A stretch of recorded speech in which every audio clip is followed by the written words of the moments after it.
வணக்கம்.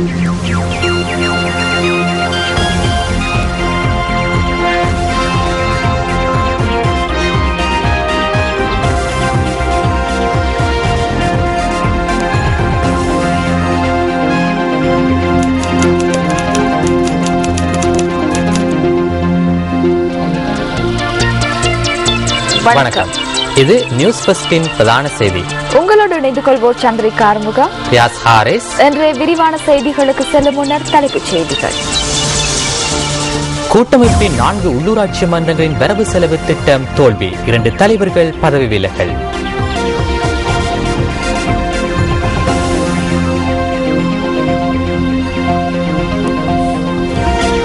நல்லிணக்க ஆணைக்குழுவின் பரிந்துரைகளை அமுல்படுத்துமாறு கோரி ஐரோப்பிய பாராளுமன்றத்தில் தீர்மானம். சர்வதேச சமூகத்தின் குரலை செவிமடுக்க இலங்கை எடுக்கும் ஊக்கத்துக்கு ஜப்பான் முழுமையான ஒத்துழைப்பு, யசுசி அகாஷி தெரிவிப்பு. முன் அனுமதியின்றி இன்று முதல் பாராளுமன்றத்தை பார்வையிட சந்தர்ப்பம். குமார் சங்கக்கார ஆண்டின் சிறந்த சர்வதேச ஒருநாள் கிரிக்கெட் வீரர் விருதுக்கு தெரிவு. இனி விரிவான செய்திகள். ஐக்கிய மக்கள் சுதந்திர கூட்டமைப்பின் அதிகாரத்தின் கீழ் இருக்கும் மேலும் ஒரு பிரதேச சபையின் 2014ஆம் ஆண்டுக்கான வரவு செலவு திட்டம் தோல்வியடைந்துள்ளது. மாத்தறை பிரதேச சபையின் வரவு செலவு திட்டம் 2வது தடவையாகவும் தோல்வியடைந்தது. இன்று சமர்ப்பிக்கப்பட்ட வரவு செலவு திட்டத்திற்கு ஐக்கிய மக்கள் சுதந்திர கூட்டமைப்பின் 5 உறுப்பினர்களும் ஐக்கிய தேசிய கட்சியின் 5 உறுப்பினர்களும் எதிராக வாக்களித்தனர். ஐக்கிய தேசிய கட்சியின் ஒரு உறுப்பினர் வரவு செலவு திட்டத்திற்கு ஆதரவாக வாக்களித்துள்ளார். தவறான செயற்பாடுகளுக்கு இடமளிக்காமையினால் எனக்கு சில துரோகிகள் இருந்தார்கள். அரசாங்கத்திற்கு எதிரான எதிர்ப்பையே நாம் என்று கண்டோம். ஊழலுக்கு எதிர்ப்பாகத்தான் ஆளும் தரப்பு இந்த வாக்கை பயன்படுத்தியுள்ளது, தலைவருக்கு எதிராக அல்ல.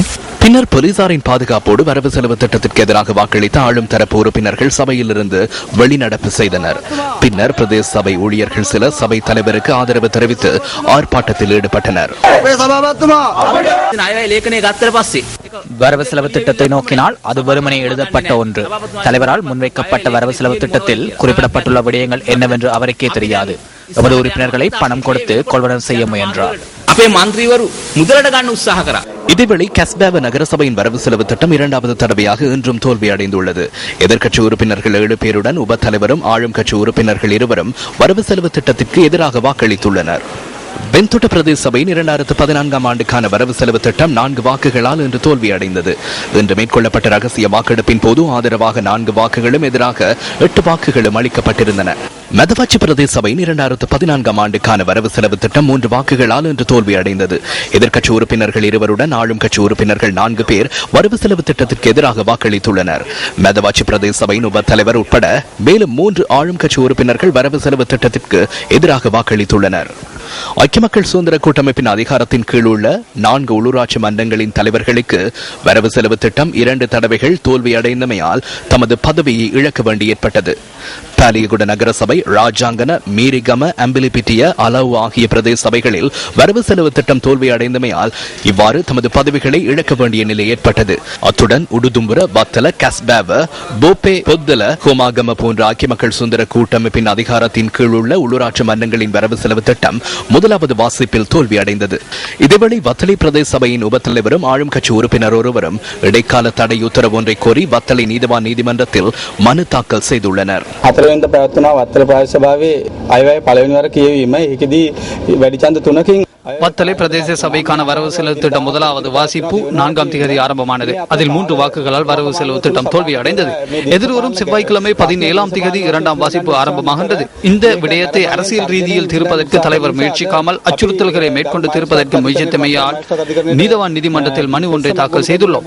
நாம் முன்வைத்த கோரிக்கைகளை ஏற்றுக்கொண்ட நீதிமன்றம் வத்தலை பிரதேச சபை தலைவருக்கும் வத்தலை போலீஸ் நிலைய பொறுப்பதிகாரிக்கும் உத்தரவு பிறப்பித்துள்ளார். சபாபதிவரට සහ වත්තල පොලිසිය ස්ථාන අධිපතිවරයාට අද සභාපතිවරයා සභාපතිවරයාගේ මුදල් ගනුව දෙනුව උපසභාපතිවරයාට ගැනීමේ ප්‍රවණතාවයකුත් මේ තුල අපි දකිනවා. අපි දිගින් දිගට தலைவரின் கொடுக்கல் வாங்கல்களை உபதலைவருக்கு பெற்றுக்கொள்ளும் செயற்பாடு ஒன்று இங்கு இடம்பெறுகின்றது.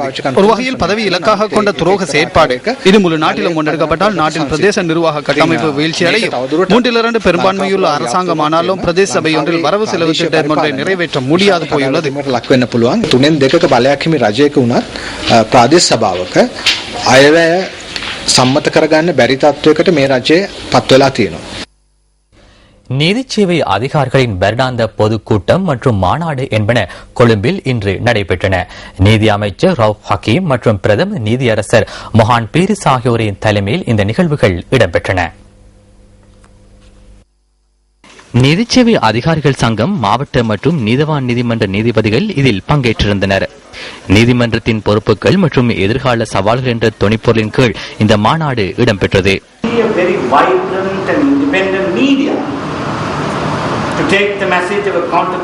மக்கள் மத்தியில் பொறுப்பு வாய்ந்த விதத்தில் தகவல்களை கொண்டு செல்வதே ஊடகங்களின் பொறுப்பாகும். ஊடகங்கள் தற்போது மக்கள் நன்மையடையும் வகையில் செயற்படுகின்றது. எனினும் நீதிமன்ற விவகாரங்களும் தற்போது இடம்பெறுகின்றன. நாம் அனைவரும் ஒரு விடயத்தை நினைவில் வைத்துக் கொள்ள வேண்டும்.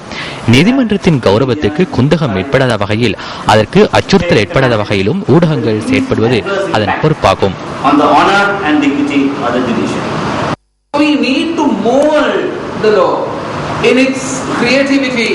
மக்களின் தேவைகளை நிறைவேற்றிக் கொள்வதற்காக சட்ட செயற்பாட்டாளர்கள் செயற்திறன் மிகுந்த விதத்தில் குரல் எழுப்ப வேண்டும். உதாரணத்துக்கு இங்குராங்கொட மற்றும் தம்புள்ளைக்கு இடையில் பகமுன என்ற சிறிய கிராமம் உள்ளது. அவ்வாறு 2 அரச ஊழியர்கள் உள்ள ஒரு கிராமத்துக்கு 1 லட்சம் ரூபாய் பிணை விதிக்கப்பட்டால் என்ன நடக்கும்? சில வேளை அந்த அரச அதிகாரி ஒரு நீதிபதியாக இருந்தால் என்ன நடக்கும் என்று சிந்தியுங்கள். பிரதிவாதிகள் நீதிமன்றத்துக்கு ஆஜராகுவதை உறுதிப்படுத்தும் வகையிலேயே நீதிமன்றம் பிணை நிர்ணயிக்க வேண்டும். அந்த வகையிலே ரொக்கப் பிணையும் சரீர பிணையும் விதிக்கப்பட வேண்டும்.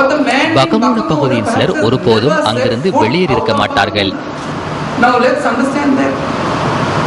The man in Bakamuna probably won't have all his buttons, and the Murli will cry out and say, "Bottan da, bottan nahi da." Now these are the things. இதனை நாம் புரிந்து கொள்ள வேண்டும். எனவே நாம் ஒவ்வொரு சமூகத்தின் நிலைமைகளையும் புரிந்து கொண்டு செயற்பட வேண்டும். நமக்கு சிறந்த வாகனங்கள் உள்ள போதிலும், சிறந்த ஆடைகள் உள்ள போதிலும் அனைவருக்கும் அந்த வசதி இல்லை. தினமும் நாம் நன்கு சாப்பிடுகின்றோம். சிரமப்படுவதற்கு ஒன்றுமில்லை. பகமூன பகுதி மக்களுக்கு பாரிய பிரச்சனைகள் இருக்க முடியும். சாப்பிட முடியாமல் இருக்கலாம். அருகில் வைத்தியசாலைகள் இருக்காது. இவை அனைத்துக்கும் மத்தியில் சட்ட விதிமுறைகள் அவர்கள் மீது சுமத்தப்படுகின்றது. நமது சமூகத்தின் சமமின்மையை பாருங்கள்.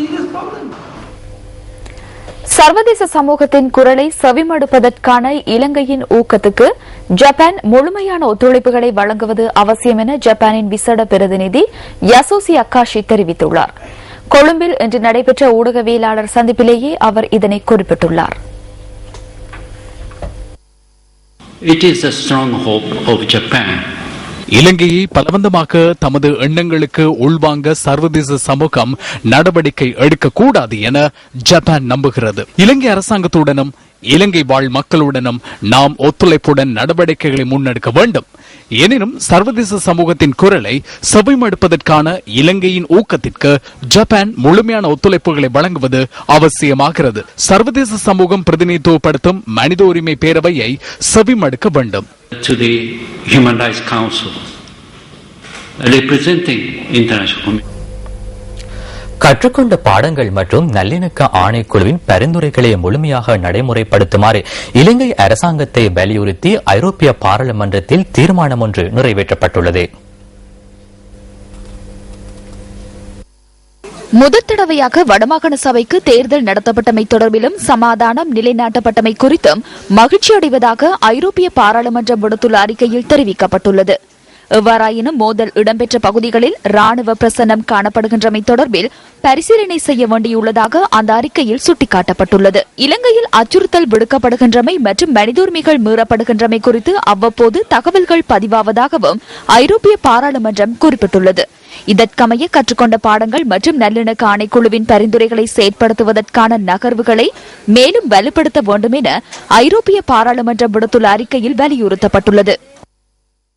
மோதல் இடம்பெற்ற காலப்பகுதியில் காணாமற் போன அல்லது உயிரிழந்தவர்களது பெற்றோர்கள் காணாமற் போனோர்களின் முறைப்பாடுகளை விசாரணை செய்யும் ஜனாதிபதி ஆணைக்குழுவில் இன்று முறைப்பாடு செய்தனர். காணாமற் போனோர் தொடர்பில் மேற்கொள்ளப்பட்ட முறைப்பாடுகளை கற்றுக்கொண்ட பாடங்கள் மற்றும் நல்லிணக்க ஆணைக்குழுவால் நியமிக்கப்பட்ட குழு தமது விசாரணைகளை மேற்கொள்கிறது. இவ்வாறு காணாமற் போனவர்கள் தொடர்பிலான தகவல்களை ஆணைக்குழுவுக்கு வருகை தந்த உயிரிழந்த மற்றும் காணாமற் போனோரின் பெற்றோர்கள் அமைப்பு கையளித்துள்ளது. காணாமற் போனதாக கூறப்படுகின்றவர்கள் மோதல் இடம்பெற்ற கால பகுதியில் எல்டிடியினரால் அங்குள்ள குடும்பங்களிலிருந்து பலவந்தமாக அழைத்துச் செல்லப்பட்டதாக உயிரிழந்த மற்றும் காணாமற் போனோரின் பெற்றோர்கள் அமைப்பின் ஏற்பாட்டாளர் ஆனந்த் ஜாமான குறிப்பிட்டார். யுத்தத்தால நாங்கள் முழுமையாக பாதிக்கப்பட்டுட்டோம். அந்த யுத்தம் இன்றைக்கு இல்லாமல் போயிட்டு அதை நான் பெருமளவில் நான் வரவேற்கிறேன். இனி இந்த இலங்கையில் அப்படியான ஒரு நிலைமை வேண்டாம். 16 வயது பிள்ளை ஸ்கூலுக்கு போனவ பிடிச்சி போனவங்க தான் இது வரைக்கும் நாங்கள் காண எத்தனையோ குடும்பங்களும் எங்கட இதில் இருக்குது. ஒன்று இருக்கா இல்லையாண்டது தெரியாமையும் சில தாய்மாரு கிடந்து செய்கிறாங்க. அப்படி ஒரு வீட்டுக்கு ஒரு பிள்ளையோ புருஷனையோ இழக்காதவங்க யாருமே இல்லை. 10,000 முறைப்பாடுகள் தற்போது எமக்கு கிடைக்கப்பெற்றுள்ளன. இது மிகவும் கடினமான ஒரு விடயம் என்பதனால் இதற்கான தீர்வினை காண்பதற்கு உங்களது ஒத்துழைப்புகள் எமக்கு தேவைப்படுகின்றது. கிழக்கு மாகாண சபையின் பிரதி தவிசாளர் MA சுபைர் மற்றும் கிழக்கு மாகாண உறுப்பினர் அமீர் அலி ஆகியோரும் ஆணைக்குழுவினம் ஆவணங்கள் சிலவற்றை கையளித்துள்ளனர்.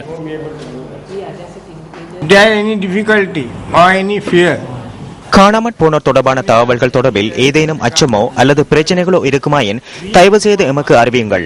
அமைதியான ஒரு சூழலில் இது தொடர்பான தகவல்களை எமக்கு வழங்குவதற்கு தேவையான சகல ஏற்பாடுகளையும் நாம் மேற்கொள்வோம். மாளிகாவத்தை ஹம்தானியா அரபு கல்லூரியில் நேற்று நடைபெற்ற நிகழ்வொன்றில் பாராளுமன்ற உறுப்பினர் சுஜீவ சேனசிங்க கலந்து கொண்டு கருத்து வெளியிட்டார்.